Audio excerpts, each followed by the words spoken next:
Hello viewers, আশা করি আপনারা সকলেই ভালো আছেন। এখন দোকানের পান্তুয়া ঘরে বানিয়ে নেওয়া কিন্তু খুবই সহজ। এখানে আমি পান্তুয়া বানানোর জন্যে 500 চিনি নিয়ে নিচ্ছি। 500 চিনির মধ্যে আমি তার ডবল জল অ্যাড করে দেবো। এখানে শিরাটা কিন্তু পাতলা হবে। প্রথমে 1 কাপ জল অ্যাড করে একটা চামচ দিয়ে ভালো করে চিনিটা হালকা নেড়ে নেবো। হালকা কিছু পরিমাণ কমে আসলে এতে আর 1 গ্লাস জল অ্যাড করে দেবো। এখানে নর্মাল শিরা বানাতে হবে, কোনো চাশনি যে তার থাকে মোটা সেরকম কোনো কিছু দরকার নেই।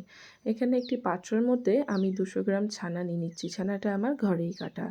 ছানাটাকে হাতের সাহায্যে ভালো করে ভেঙে দড়ো দড়ো করে নিচ্ছি এবং এই ছানার মধ্যে 1.5 চামচ চিনি এবং 1.5 চামচ সুজি আমি এর মধ্যে অ্যাড করে দিচ্ছি।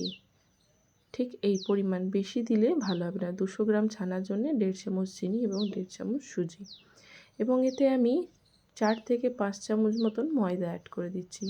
দিয়ে হাতের সাহায্যে ভালোভাবে সমস্ত শুকনো উপকরণের সঙ্গে ছানাটাকে মিশ্রণ ঠিকভাবে মেখে নিতে হবে।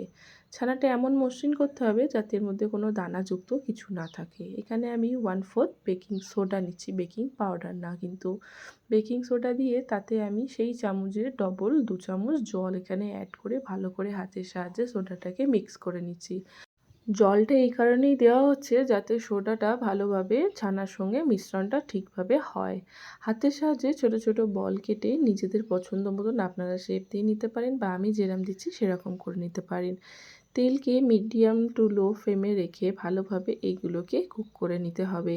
আমি যখন বলগুলো দিচ্ছি দেখবেন তেলের মধ্যে হালকা পিলপিল করে উঠছে। তেলটা ঠিক এই পরিমাণ গরম দরকার। বেশি গরম হলে বাইরে দিয়ে কুক হয়ে যাবে, ভিতরে কিন্তু কুক হবে না। যতক্ষণ না বলগুলো ভেসে ওপর দিকে ঠেলে উঠছে হালকা হালকা করে নাড়তে হবে।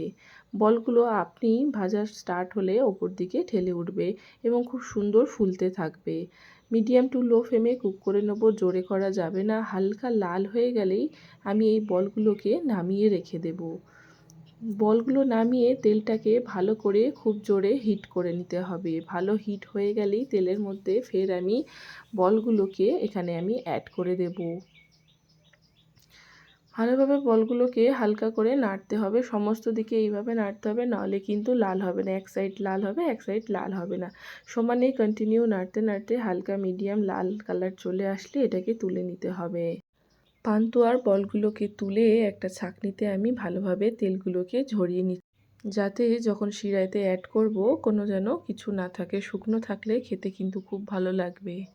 এবং হালকা উষুম গরম শিরার মধ্যে পান্তুয়া বলগুলোকে আমি অ্যাড করে দিচ্ছি। চামচ দিয়ে এইভাবে আমি 2 মিনিট নেড়ে নিয়েছি এবং এটাকে ঢাকা দিয়ে 5 মিনিট রেখে দিয়েছি। দিলে পান্তুয়া রেডি।